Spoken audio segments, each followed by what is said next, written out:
ほな、行きますぜ。とっととかかってこい。レディーゴー。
Wrestling soup.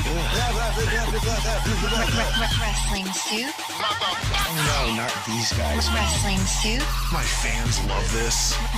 Wrestling soup. My fans love this. What the fuck is wrong with you? You can hear me talking. What the fuck is wrong with you? Too busy doing drugs. Push. One push. Two push. Push. Two push. One push. Ship this milk guy. One push. One push. Two push. For fuck's sake, please, just go. Bye.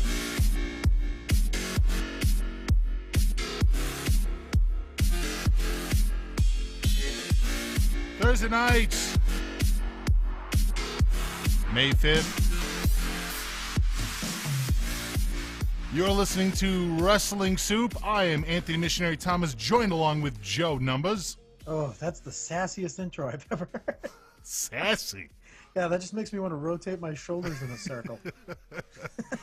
And we have a special guest tonight, Luke, from the Building Donor Award. Thank you, Luke. Yes, thank you very much, Mish. Thank you, Joey. Thank you for having me on the show.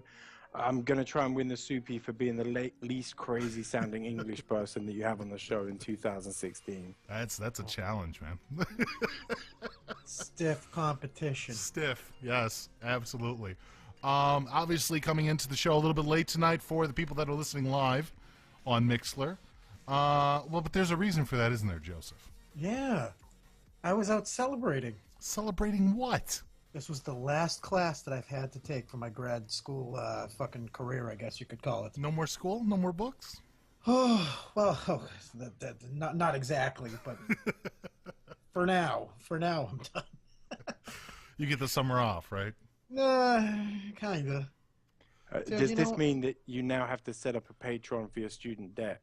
Yeah, I know. Well, I've been lucky. It's not too bad. But, well, that's the funny thing. And anybody that follows me on the Snapchat knows this. Sorry if I'm a little couple steps behind. I had a couple drinks tonight. But, yeah, anybody that follows me on Snapchat knows this. The biggest misconception that they have about teachers and educators now is, oh, you guys have the summer off.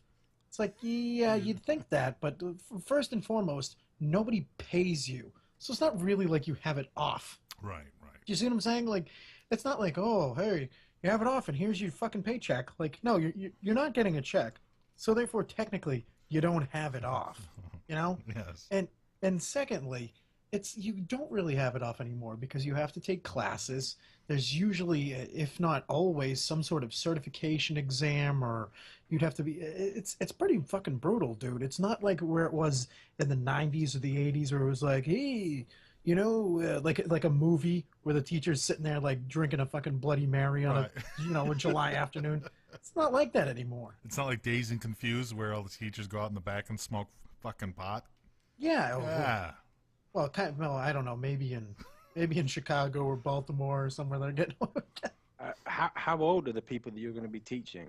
It depends. I don't know just yet. There's a couple different ideas I got floating around for age groups that I want to work in. I mean, I've pretty much decided I have no interest in being in high school.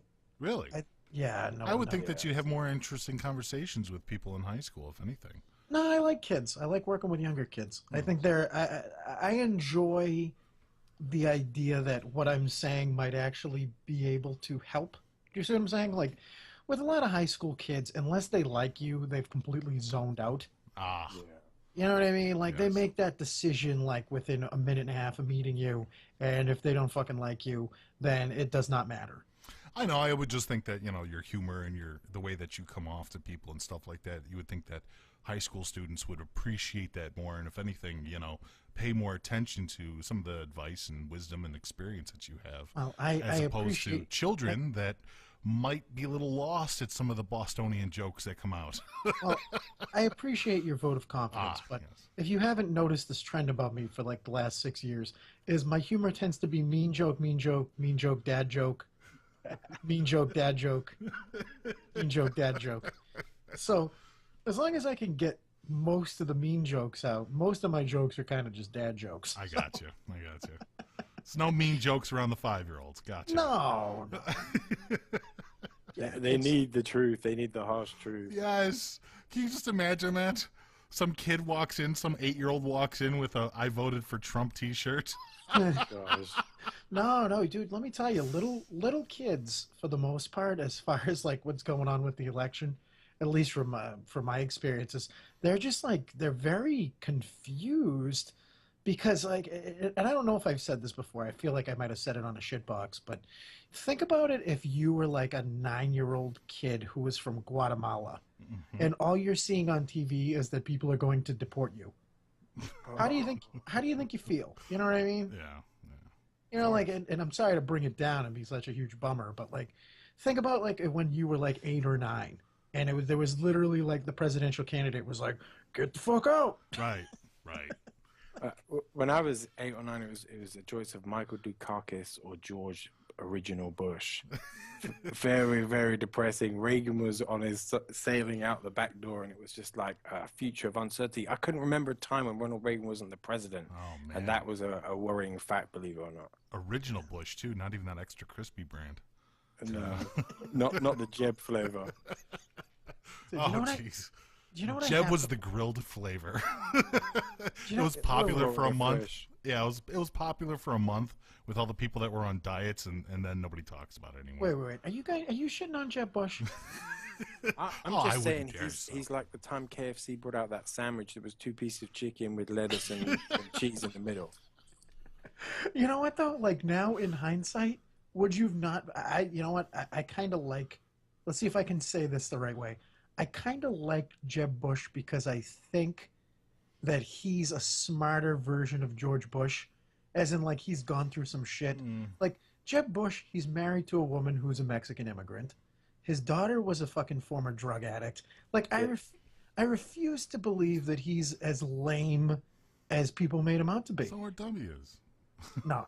Well, no. After every time it seems like ever since he got out of the election, whenever they interview him, I'm like, you know what? He seems like not a shitty dude. Yeah. Like he seems like he's pretty laid back. Like he's just like, yeah, well, you know. I just think that he hadn't had enough time to stick his foot in his mouth yet. That's all. Maybe He didn't have enough time. He didn't have enough time to simmer on the back burner. But now we lost Cruz. So for all those Cruz fans out there, I guess. Yeah. Oh, the Cruz fans. I don't know, man. It's let me tell you, it's going to be a very interesting thing right now, or a very interesting year, as you have just basically two people that most people don't really like. Hate. Yeah. Yeah. You know what though? I mean, you got to really stand up and just applaud the GOP for the fact that they picked 18 people, and Donald Trump was the last one left. That's like if you take any woman that's listening to this right now, and they put 18 guys in a room. Right. And Donald Trump, a guy like Donald Trump, now take away his money. Let's pretend he doesn't have his money. Just him as a human being. He was their best choice. No, he's Think only of those 17 other guys. Come on, does anybody kid themselves? He's only in there because of his money, because of his TV deals, because he's so outlandish. You know, he's kind of like an experiment gone wrong, because it's not confusing or something that hasn't happened before. Obviously, we just brought up Reagan. Reagan was a Hollywood actor.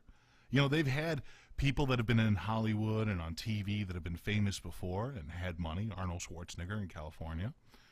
And you look at Donald Trump and you wonder if it's finally backfired. Oh, God, yeah. Definitely. Definitely. The whole importance on celebrity that our society has had for years, the whole thing of reality TV stars having all kind of, you know, power and a voice for basically having absolutely no talent or intelligence whatsoever. Yep, this is where it's got us. Well, it's not surprising. I mean, it's funny to think like, and I really did believe this like a year ago. And my friend Nick has the audio of me saying it on the show, and he fucking loves it. He's like, I can't wait to rub your face in this, because I said a year ago, we're gonna end up the status quo. It's gonna be Jeb Bush and Hillary. Yeah. I'm like, that's it. Like, there's no other way around it. It's going to be Jeb Bush and Hillary. And honestly, I think if you remove Donald Trump from the equation with all of the fucking media circus that surrounded him, I probably would have been right. Yeah. Yeah. Yeah. But probably would have been Cruz and Bush to the end. You know, Cruz being the anti-party one that everybody was looking at, and then Jeb getting it in the end because there was nobody on stage to tell him what an idiot he was all the time. Isn't it kind of sad that we've talked this entire time and we haven't brought up the one person that actually is, you know, well-grounded, has good beliefs, you know? Bret Hart? Yes. Now, see, Bret Hart gives no fucks. I mean, Bernie Sanders, dude. Oh. Yeah. I mean, he actually gives a shit about people, so obviously he stands no chance. Yeah, and obviously people like us aren't going to talk about him because, there's nothing, you know, it's all said and done. You know, he's a brilliant candidate. What more can you say? Well, it's sad that we've gotten to this point that now we see somebody that's empathetic and we view it as a weakness. yes. Like, we're like, get them out of the hive. They care. I think that's what it is, too. I think I think a lot of voters, and See, and the thing is I'm looking at the people that are supporting Trump. Obviously, Kevin Nash just came out today, earlier on Twitter, with his Trump 2016 shirt, proudly wearing that. Oh, for God's sake. Yeah, Kevin Nash.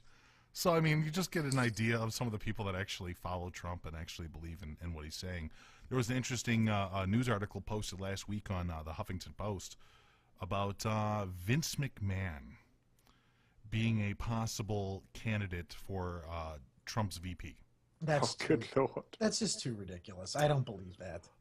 I would say that that's pretty ridiculous, too, if it wasn't for the fact that they've been business partners for so long. Dude. And considering that Donald Trump is kind of a psychopath and is running this country, or wants to believe that he's going to run this country like a business, I don't know, man. How to make a bad situation worse. Although it would solve all of our problems in one foul swoop. Yeah. Let's attack China. Everybody there's short. You're fired. Everyone's fired. We're gonna go after all countries where people aren't tall and muscular. China, China, you're just not cutting it. You're fired. Australia. I don't know about Australia.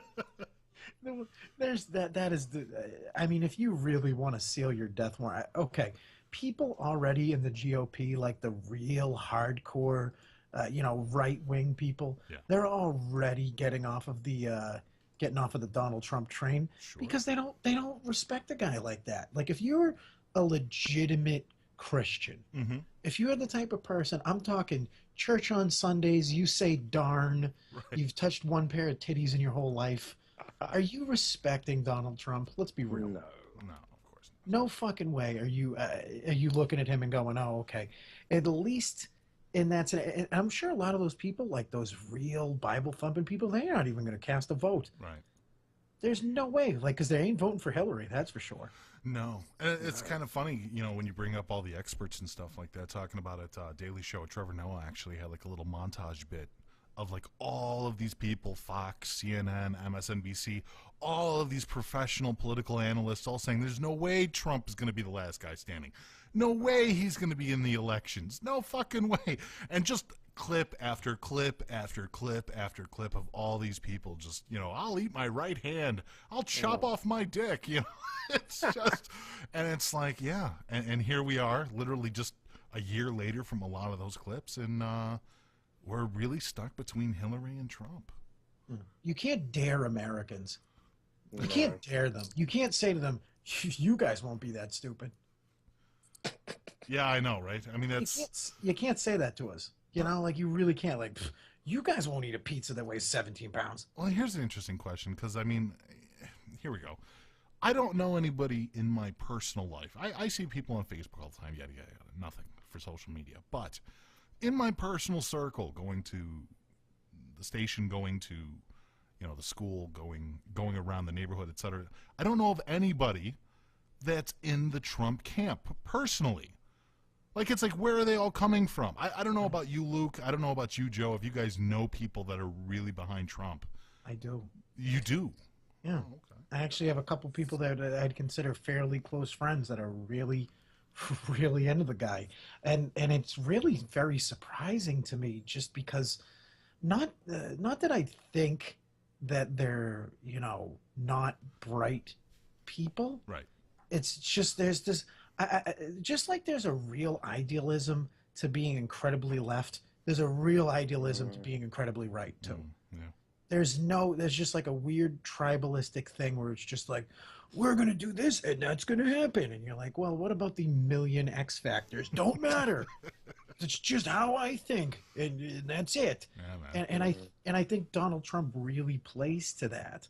Where it's just like, and in the same way that Bernie did kind of too, where it's just like, everyone's going to get free college. It's like, okay, well, how's that going to work out?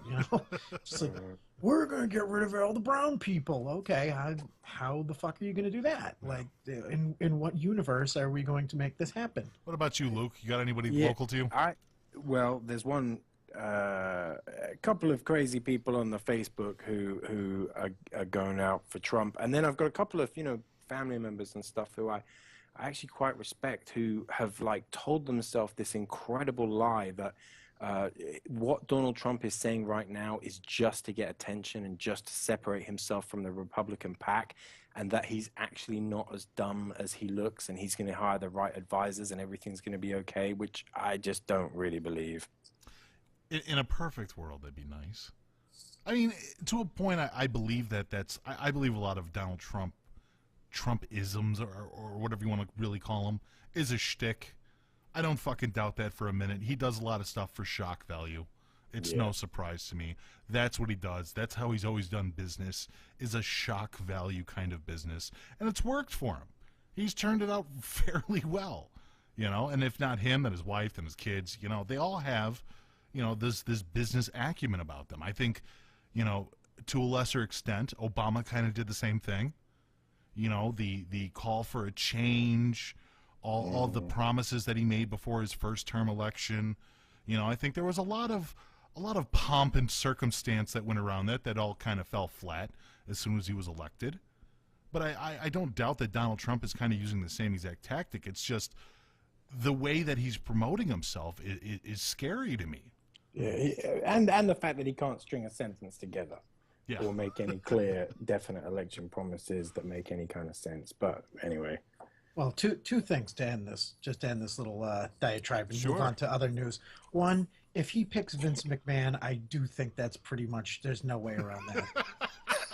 I mean, the left media will make that into such a fucking circus. And I don't even think, and honest to God, I can't even imagine the right-wing news outlets being able to make Vince McMahon not look like a clown.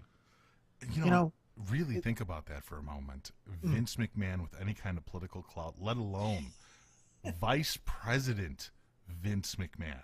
Hey, it's me, the that's- RWG. Wow. aka And two, to wrap this up on like a bright note, wouldn't it be hilarious if Donald Trump really did make America great again? Like, wouldn't that be fun? Like, that to me is the funniest thing to imagine. Like, if he did a great job. Like, what if he really did do a great job? Like, what would that tell you about the office of the presidency? If a guy that's been a punchline in this country for a quarter of a century was just like, yeah, fuck it, I'll do it. I'm just expecting He it. did You know a what? good job. If Trump and McMahon make it in the office, Trump needs to steer clear of parking lots, dude, because we know about McMahon's history with that shit. Oh, you're It was me all along, Trump. Rikishi runs over Donald Trump. I did it for you, Vince. I did it for the Vince. Could you imagine Vince McMahon becoming the fucking president of the United States? Wow, man. I just... Ugh. Just like Donald Trump gets in, catches an aneurysm. So is the... it'll just be Encina We Trust from now on? Is that what it'll be? We'll just readopt the American flag and just put a giant Cena logo in it. Maybe the hustle, loyalty, respect. The national anthem changes to... Well, we may joke, but I'm sure that when they were pumping $25 million into Linda McMahon's Senate campaign, that was what they were thinking was the end goal, don't you think? You know what? And I kind of agree with you there. That's why it's kind of interesting that places like the Huffington Post, among others, are actually talking about this being something legitimate, or at least there's some water to it, because you're right. They did dump a shit ton of money into Linda's campaign. Not once, but twice. Yeah. Twice. So, you know. What is the thinking here? Is it that he would actually get someone to make himself look less crazy? Oh, man. Yeah, I guess. I mean, shit. Vince McMahon's probably the only guy he's worked with that would make him look less crazy than maybe Don King. But you can't have two Dons in office, right? It's the Don and Don presidency. Do you guys watch his Celebrity Apprentice show? I did a few times over the years, yeah. Yeah, he's a little nuts, though. I mean, to be fair, I mean, most of that shit was really staged. Like, you could tell the people that were, like, actual people that were trying, and then people that were fucking off. Because I think they even had Andrew Dice Clay on there for once. He lasted, like, a week or 2 weeks. It just... But, yeah, I mean, it's partially a joke, and then obviously there's people that are actually trying, so... Are you insinuating that Andrew Dice Clay is a joke? I'm insinuating that Andrew Dice Clay did it to further his career. Whatever's left of it. Well, he's got that new show on. It's not horrible. Don Tony loves that fucking thing. Dice's new show, he talks about it all the time. See, I don't even. I barely know. There's so much reality TV, dude. I mean, I don't know anybody. It's more like a sitcom. There's a sitcom? Yeah, it's like a sitcom without the laughter. You know what I mean? It's It's a sitcom. It's a shitcom. It's a shitcom. Yeah, man. It's a sitcom without the laughter. You know, it's like a sport without the competition, or as we call it, WWE SmackDown. There's no real competition. Yeah, but shout out to Don Tony, who's, recovering. His mother's recovering and stuff like that. And obviously, he felt good enough to do a breakfast with Blasio on Wednesday. So if you didn't get a chance, check that out. Or you wanted to hear more about the situation and stuff like that. He goes into some painstaking detail about it. I know he talked about it on Monday with myself, Kevin, and John Draper, which was a fun show if you want to go back and listen to it, listening to the Castle Brothers. Yeah, you finally managed to get the relevant special effects to have them both be on the same show at the same time. But hats off to you there, Mish. Nobody believes that they're separate people. It's like they believe that John Draper is actually Kevin Castle on Skype, and Kevin Castle is just... He's just muting a microphone and talking into a phone, arguing with himself. Like the thing where the people do the song with the two thumbs where they're like, "How are you today, sir?" Yeah, man. Very well, I thank you. The theory is that he couldn't track back enough from the Roman Reigns support after realizing it was a bad idea, so he had to come up with a whole nother human being to be able to put across a rational point of view on the subject. It's like the movie Tootsie. Oh, we can't get hired as a male reporter. Oh, hey, just so I remember this to get this out of the way, shout out to Lucha Dan. Have a happy birthday. He's a guy that I've seen on Twitter for a really long time. Yeah. He's a long-time listener. He asked both of us. I saw it on both Twitters. He's like, can you guys remember? And I was like, I'll try. I'll try. So if I get it out early, then I won't fucking forget it. So happy birthday, Dan. Yeah, no, for sure. And then I'm a little lost as to where we go from here. Because did we talk about Ryback at all? I know I talked about it on Monday. No, we didn't talk. We didn't talk about Ryback. I feel very honored that the day that I get to come on the show is the day that we see the 2011 shit canoe finally letting itself free from the dock and floating down towards the waterfall to go over the edge. My God, finally, these guys. I mean, when all of the new talent, all the NXT talent and the AJ and everybody started coming through, all those guys, the Rybacks, the Sheamus, the Del Rios, the Mizes, it had to be them to finally start to realize that their numbers were up. And this outburst from Ryback and him feeling like he's not being used properly, and the letter of complaint about the money, is finally those guys losing their shit, which I think is hilarious finally. This is really the week of WWE people just losing their shit. I mean, from Alex Riley to Cameron to Ryback. I have this question. Did Ryback think he was getting into a fair business? That's what confused me. Well, you know what? I'm going to read it off. I think him having looked into the mirror and grown up watching wrestling in the 1980s and 1990s, being that jacked, I think he probably thought that he had a lot better chance than most people. And he did. Yeah. Yeah, he did. He really did. He had the physique. He had the catchphrase, I mean, even had, I guess I want to say not horrible merchandise. I mean, what else do you need? He had fancy airbrush pants, absolutely, yes. You know what, though? Like, for Ryback, and I was thinking about this, like him going on that big tirade and, about let's make the money equal because it's this or that. I would have respected him more if he just said, hey, listen, I'm a fucking freak show. Pay me. Right. To me, that's reasonable. To say, hey, listen, this whole thing is fake. This show is fucking fixed. I need X amount of money to be on this show because guess what? I don't look like AJ Styles. Let me read I don't look like Sami Zayn, which I'm not insulting these guys' looks. They look like normal men, but they're freak. He's a part of the freak show. You got to pay for the fucking freaks. And from watching the old NXT show or Tough Enough or whatever it was, I remember he doesn't eat like those guys either. Guys having like 25 meals a day. Do either of you remember that? Right, right. Yeah, no, he has the Brock Lesnar eating regiment. Yeah. You know, 2 hands full of food and. But it's not even like that, where it's not even like, okay, it costs X amount of money to keep this lifestyle going. But it's like, because of how he looks and because he does have the experience, you know, and he does have the background now at this point, then you got to pay for that's it. You got to pay for the sideshow. He's the sideshow. Yeah. You know, think of how much money they pay stupid fucking Big Show. Why? Is it because he's some amazing in-ring talent? He's the largest professional athlete in the world until Exactly. he stands next to Shaq in the ring and looks like a short ass. Yes, he's a freak. That's why they pay him, because he's a fucking freak.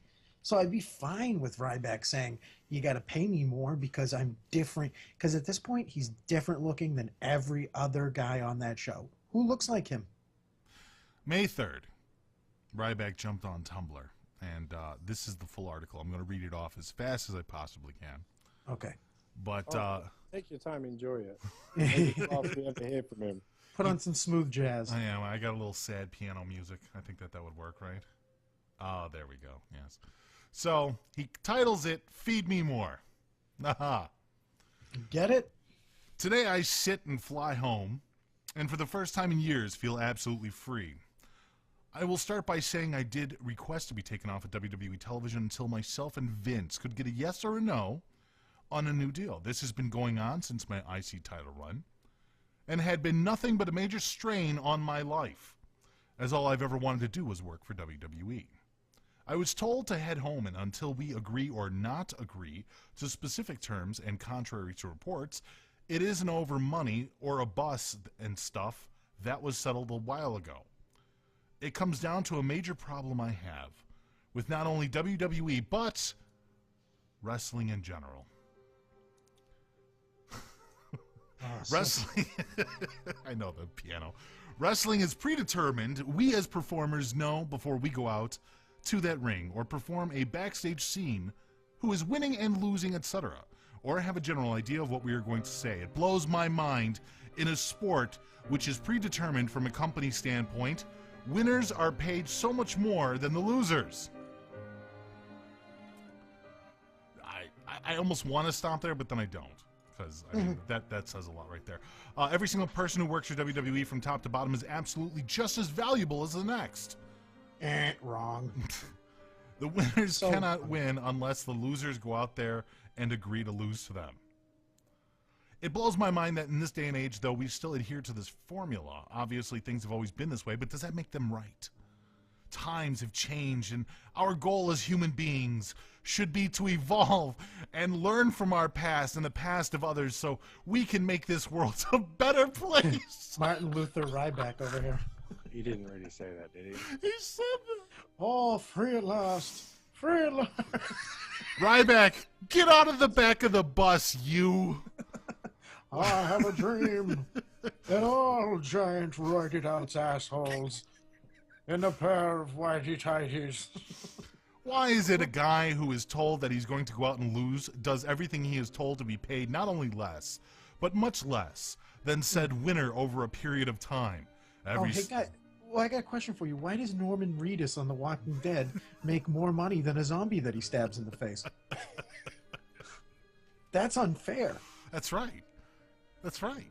I don't understand. Zombies should totally make just as much money as the main characters. Yeah. Bullshit.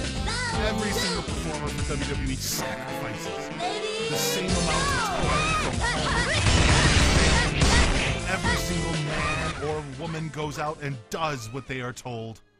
Looking at this formula, though, losers turn into what fans like to call jobbers, and their value decreases in the company's eyes, and before you know it, they get released. But it's their call. It's the company's call to do that. But for what, Joey? For doing exactly as they are told? Why not pay the talent equally?